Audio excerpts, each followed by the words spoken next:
Tenemos la presencia del camarada, del compañero Víctor Vilca, secretario del Comité Ejecutivo Regional de Lima Provincias. Vamos a conversar con el compañero por su amplia experiencia y también por conocedor también del partido político Perú Libre. Compañero Víctor Vilca, quisiera hacerle algunas preguntas. Usted sabe muy bien que nuestro líder, el doctor Vladimir Cerrón, ha sido objeto de denuncias falsas, de una persecución implacable por parte de la Fiscalía, del Poder Judicial, en estos últimos años.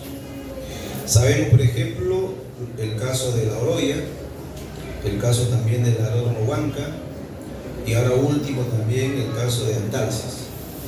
¿Qué nos podría decir con respecto a este accionar de la Fiscalía, del Poder Judicial contra el doctor Vladimir Cerrón?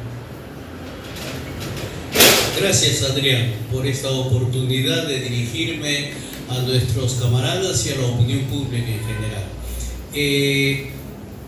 El tema es encerrado por una sola palabra que está en boga, el lawfare, ¿no es cierto? Y que doctrinariamente se le conoce como la instrumentalización de la justicia para perseguir a un eventual enemigo. Bien, esto es en términos doctrinarios, pero para que nos entiendan nuestros camaradas vamos a ponerle nombre propio, porque es exactamente lo mismo. Existen en estos momentos presidentes de las repúblicas constitucionales presos o han estado presos y otros están a punto de estar presos. Ministros presos, generales presos, jueces presos, fiscales presos, policías presos, y todos los días matan gente. Es decir, estamos en una situación de completa desmoralización nacional. Y ponerle la oferta a los jueces y a los fiscales es ser muy blanditos. El nombre correcto de estos magistrados también es que son sicarios de la justicia. Desde mi punto de vista, los jueces y fiscales que siguen una dirección de un grupo de poder son sicarios, así como el sicariato común y corriente que contrata a un delincuente para matar a una persona que no se deja extorsionar, ¿no? Ese sicariato, y en este caso también es sicariato, ¿no? Digamos con nombre propio, es sicariato. ¿Y por qué han encargado perseguir a Vladimir Cerrón? Pues porque es el único político antisistema, es el único político que podría, si es que el pueblo se lo permite, que podría revertir las cosas y cortar y evitar el entreguismo, ¿no? Por ejemplo, él con su propuesta de cambio de constitución, y que si el pueblo lo acepta, podríamos evitar que se sigan entregando nuestros recursos naturales a cualquier imperio. Ya no solamente ahora es el imperio yanqui, ahora también tenemos otros imperios que están penetrando, ¿no? Y aunque aquí hay discusión con respecto a la China, pero es un imperio que ha trasladado un capital desde la China y se lo ha traído aquí al Perú, una exportación de capital, y eso también es un imperio. La persecución judicial contra Vladimir Cerrón nace en la región de Junín, y en la medida que esto se ha dado a conocer a nivel nacional y gracias a nuestros militantes que nos están escuchando, se ha desarrollado una lucha de oposición y se ha desenmascarado, y de esto se han encargado personas como tú, Adrián, personas como Javier Llovera, personas de todos los niveles, en decirle al pueblo en qué consiste, y vamos a desmenuzar poco a poco. Por ejemplo, en esta semana que ha pasado hemos tenido el tema Antalsis. Le están haciendo un juicio a Vladimir Cerrón de pérdida de dominio. ¿Qué es pérdida de dominio o extinción de dominio? Es un juicio que se le hace a una persona porque se sospecha, se supone que el dinero que tiene mala procedencia. Y hemos visto cómo el fiscal o la fiscal a cargo de la exposición de los cargos contra Vladimir Cerrón, pues no sabía de lo que estaba hablando. Nos decía, aquí hay 165.000 soles que ha ingresado a las cuentas de Vladimir Cerrón y no tiene procedencia. ¿Cómo no va a saber que tiene procedencia cuando el buen abogado del doctor Vladimir Cerrón ha dicho, esos 165.000 sí tienen un origen? Ese 165.000 estuvo en el banco A y de ahí lo trasladé al banco B. ¿Qué culpa tiene Vladimir Cerrón que los peritos y el fiscal no se hayan percatado que sí tiene un origen lícito porque vendió una propiedad? Con eso se desbarata y se cae y se prueba el sicariato de la fiscalía. Sicariato. ¿Por qué? Porque a los fiscales y a los jueces no les pagan con dinero como les pagan a los sicarios. A ellos les pagan con ascensión. Suben de cargo. De un fiscal provincial pues pasas a ser fiscal superior y de ahí a fiscal supremo. En la medida que sirvas a la corrupción te van ascendiendo. Y en la medida que estás contra la corrupción te van descendiendo o te desaparecen, ¿no? Eso es lo que está ocurriendo en estos momentos. Esa es la persecución contra Vladimir Cerrón. Y finalizo esta parte explicando, por ejemplo, el tema del aeródromo Huanca. Se le condena a 4 años privativas de la libertad. 4 años. ¿Pero por qué? Si a cualquier persona que probadamente ha cometido delitos, con 4 años se supone que no debe ir preso. Pero en este caso, ¿por qué el juez dice sí con detención inmediata? ¿Por qué? ¿Acaso es un delito pluriofensivo? Es decir, es agresivo, es criminal, es un terrorista. No, señor, es una persona que se le acusa de supuestamente haber intentado cometer un delito. Intentado. Eso es colusión simple. Intentado. ¿Se gastó 1 centavo del Estado? No. ¿Se gastó 1 centavo en forma de dinero de la región o del municipio o del Ministerio de Economía? No. Y entonces, pues, ¿por qué se le sentencia? Porque podría haber cometido ese delito. Y aquí viene un hecho que no lo han explicado algunos colegas abogados. Por ejemplo, a Vladimir Cerrón se le aplica una indemnización preventiva. ¿Qué cosa es una indemnización preventiva? No es una indemnización reparadora. Vamos a ver la diferencia entre indemnización preventiva y reparadora. Reparadora es cuando yo voy y rompo esa silla. ¿Cuánto cuesta esa silla? Esa silla cuesta 50 soles. Debo reparar los 50 soles porque ese es el daño que yo he ocasionado.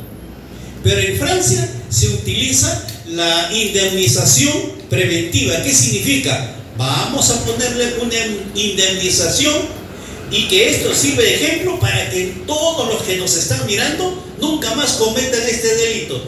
¿Cuánto fue el daño? No se ha determinado. Pero ¿cuánto es la indemnización preventiva? 1 millón de soles. 800.000 soles. 1,5 millones de soles. ¿Acaso ese es el daño que se le ha ocasionado al Estado? No. Esa es una acción traída de los cabellos del código francés y aplicado aquí en Junín para limitar e impedir la carrera política del doctor Vladimir Cerrón. Sube a la sala. En la sala son más buenitos. No, 4 años es mucho. Les vamos a dar 3 años y medio. 3 años y medio, son más buenos, delante con todo. Pero igualmente sigue siendo detención definitiva. Prisión efectiva. Qué bueno, pero le están dando 3 años y medio. Bien, lo dejamos eso acá. Vamos a un caso para hacer un paralelo para que la gente nos entienda. Ustedes se acuerdan del caso de el hermano de Keiko, ¿no? Tiene un almacén en el Callao y encuentran droga, toneladas de droga encuentran. Sale la sentencia, droga. Eso sí es un delito pluriofensivo porque destruye la sociedad. Y le dan 4 años y suspendida. Es decir, tremendo delincuente, en estos momentos es delincuente porque está purgando pena, tremendo delincuente por tráfico ilícito de drogas, 4 años y con comparecencia restringida. Un señor que no cometió ningún delito, no ocasionó ningún daño al erario nacional, 3 años y medio, pero efectiva. Ahí está la diferencia, pues. Los jueces, los fiscales y los jueces del doctor Vladimir Cerrón son sicarios de la justicia, sicarios. ¿Por qué? Ya los vas a ver prontamente ascendidos. Los que estuvieron como jueces los vas a ver como magistrados en la Corte Superior o en la Fiscalía Superior. Y a los otros los vas a ver premiados, a los jueces de Kenji los vas a ver premiados también con cargos favorables a esos señores, para que sigan haciendo carrera política, ¿no? Eso es lo que está ocurriendo en el caso del doctor Vladimir Cerrón. Hace poco, el Tribunal Constitucional, hace unos 2 o 3 días, ha destituido a un juez de Huancayo. Se le acusa por haber armado, inventado, ¿no?, ciertas acusaciones. Dicen por haber inventado muñecos o creado muñecos, ¿no? O sea, una falsa organización criminal, pero fue destituido. Pero así como este juez, hay muchos otros en todo el Perú que han cumplido también un papel, un rol en favor de ciertos grupos. El Poder Judicial, la Fiscalía. ¿Cree usted que necesita ser, digamos, una reforma judicial total, parcial? ¿Qué es lo que piensa de la labor de la justicia peruana? Como decía al principio, si hay corrupción a nivel de presidentes de la República, de ministros, de congresistas, de todos los niveles, hasta de sacerdotes, porque Cipriani, por ejemplo, ya se sabe, probado está, que es un pederasta. Es un pederasta y que está sancionado y no puede venir al Perú. Y cuando ha venido, el señor que le dicen Porqui lo ha condecorado, ¿no? Qué vergüenza para la iglesia. Entonces, si en ese nivel está nuestra moral nacional, ya te imaginas, pues los jueces también. Ya te imaginas, los jueces hacen justicia cuando se encuentran entre dos pobres, porque no hay quien pague, ¿no? Ahí imparten justicia. Pero si encuentran uno económicamente poderoso con uno que no tiene poder económico, ya se sabe quién va a ganar. Y si encuentran una banda criminal que incluso haya golpeado a los policías, ha hecho todo, también le van a dar libertad, pues, ¿no? Porque la justicia tiene un precio. En el Perú, en la actualidad, tiene un precio. Y nosotros, los litigantes, sufrimos mucho para defender una causa cuando es justa esta causa, ¿no?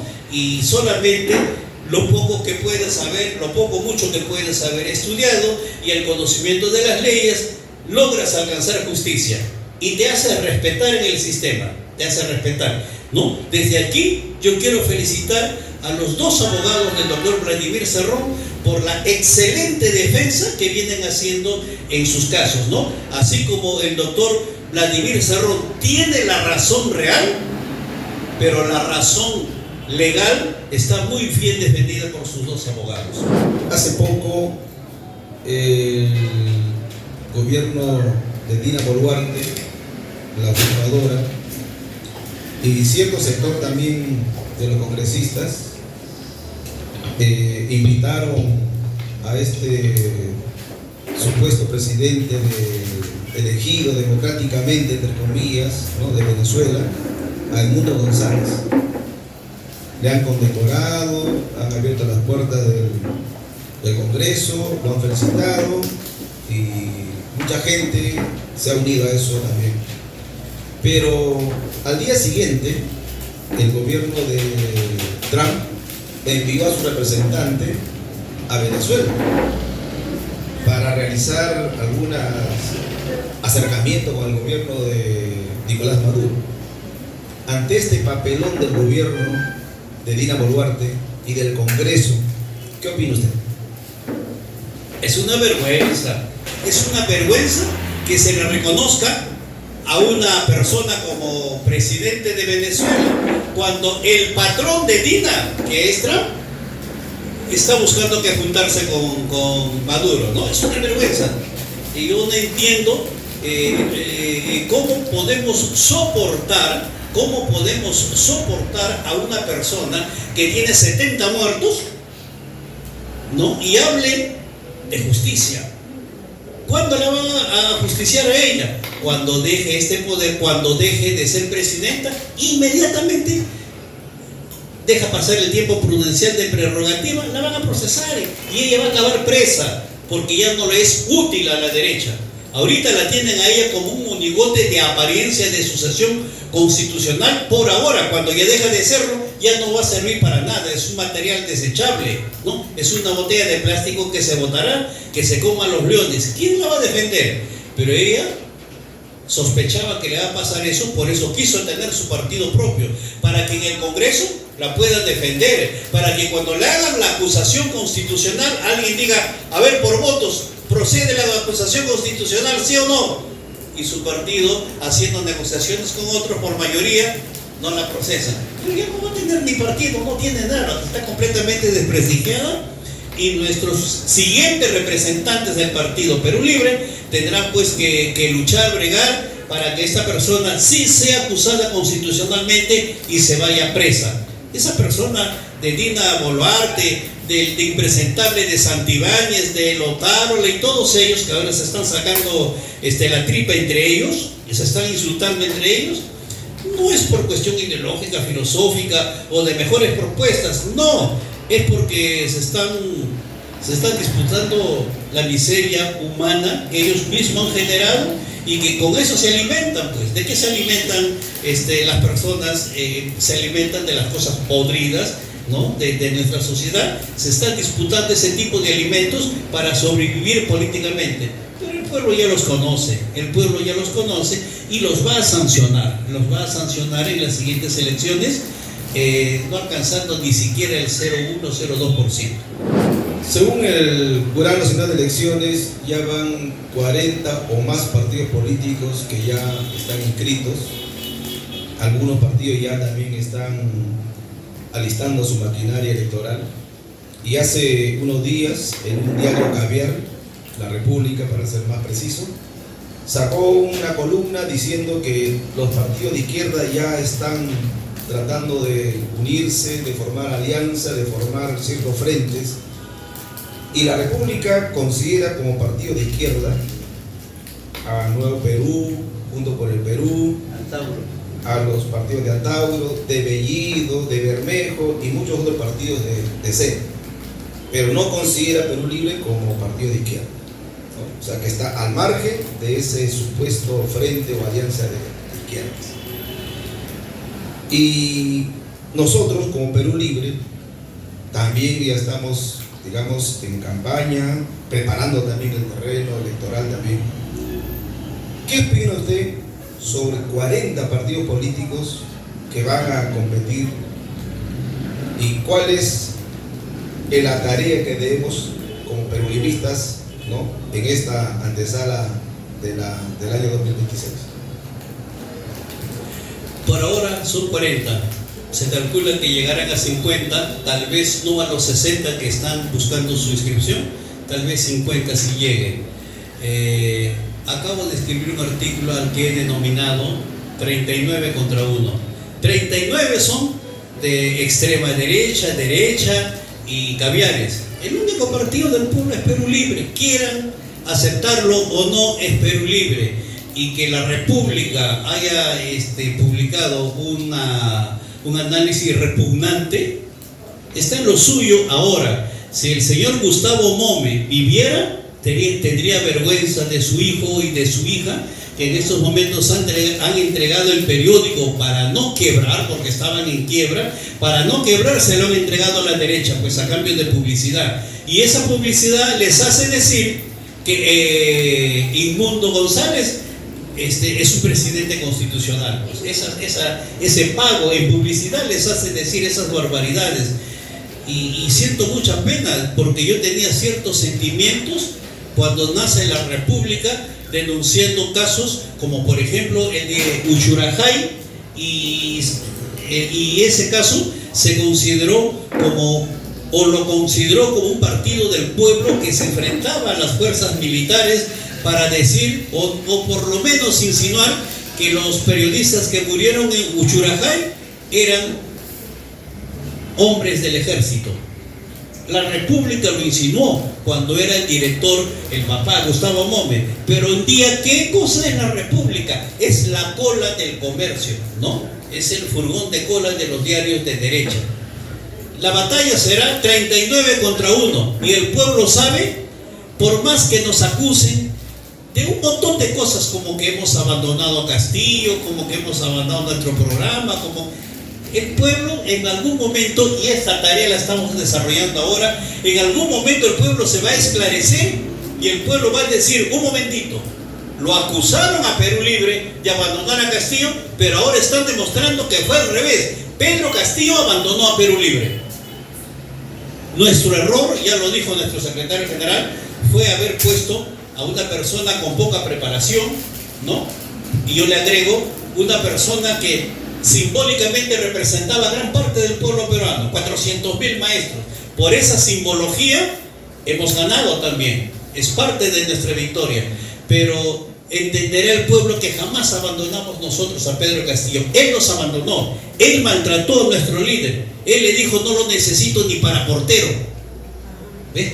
Esa ofensa, esa traición, esa sociedad que formó con el señor Torres, Aníbal Torres, quien le preparó el discurso para el golpe de Estado, sabiendo que no tenía respaldo de facto. Tenía el respaldo legal de él nada más y de Betsy Chávez, pero el respaldo de facto de las Fuerzas Armadas y de las Fuerzas Policiales nunca lo tuvo, pero lo mandó para que se lo coman los leones. Ándale esto, porque aquí la fiscal ahorita va a pedir tu detención y los policías están afuera. Ni bien salió, lo detuvieron. ¿De quién fue obra? Fue obra de la CIA, quien había contratado desde hace muchos años, ya lo había contratado a Aníbal Torres para que se infiltre y le haga el daño que le hizo. Y lamentamos mucho porque Pedro Castillo está sufriendo una prisión ilegal, inconstitucional, pero por su culpa, pues. Y esa culpa no la tenemos nosotros. Cuando a él lo metieron preso, él había renunciado a nuestro partido. Nosotros no lo votamos. Lamentamos mucho que haya pasado eso, ¿no? Y hemos cometido otros errores más. Nosotros como partido, sí, hay que aceptarlo. Hay que decirle al pueblo que también nos equivocamos. Pero tenemos la hidalguía de reconocer nuestros errores. Pero ninguno de los errores que hemos cometido tiene que ver con la corrupción, tiene que ver con el entreguismo, tiene que ver con la flacidez mental. No, señor. Hemos cometido errores por falta de experiencia. Pero hay que corregir los errores. Nosotros no somos ladrones, no somos rateros. Y el pueblo lo está sabiendo. Y el pueblo ya nos empieza a reconocer. Y esta es la tarea que tú estás desarrollando en estos momentos.